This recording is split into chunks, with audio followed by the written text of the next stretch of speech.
I'm Carolyn Lowell. And I'm Dan Cook.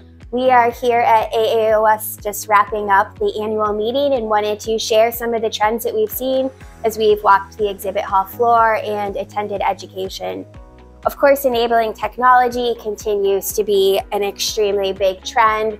We visited the big 3 ortho companies' booths this week, and enabling technology, robotics, navigation, AR, preoperative planning are very important topics for them. But we continue to see more companies enter the space with agnostic technology, which I think will be something really interesting to watch play out over the next few years. Just for example, Think Surgical has a new robot that they released in 2023, and this week they made announcements that they have agreements with 3 implant companies, Link, B1, and Max Ortho.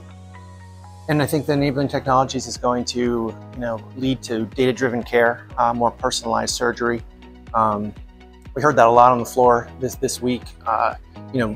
Bill Hunter from Canary Medical said that we're on the verge of a golden age of surgery, where the data is not just going to improve outcomes, but predict outcomes and allow surgeons to perform more efficient and effective surgery based on real data. And we saw the president speak about AI, which was a huge talk. It was standing room only. Standing room only. Yeah. Yeah, so the president symposium this week, the president of AAOS, his symposium was on Will Generative AI transform orthopedics? Thought it was really interesting. One of the themes was, is it hype versus hope?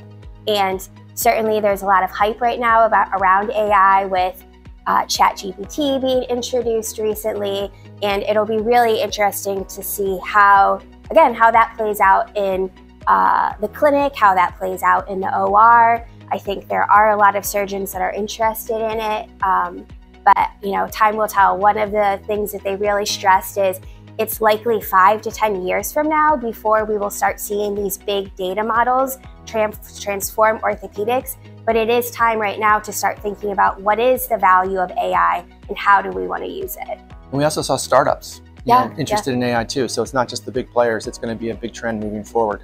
And speaking about big trends, sports medicine, I think we heard a lot about growth opportunities there, especially in shoulders. The boom there is in terms of case volumes increasing.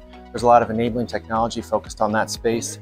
I talked to a surgeon who said, sports medicine. He's a sports medicine surgeon who said he's performing more complex procedures through smaller incisions, and some of the technology is driving that innovation. So it's an exciting time in sports medicine as well.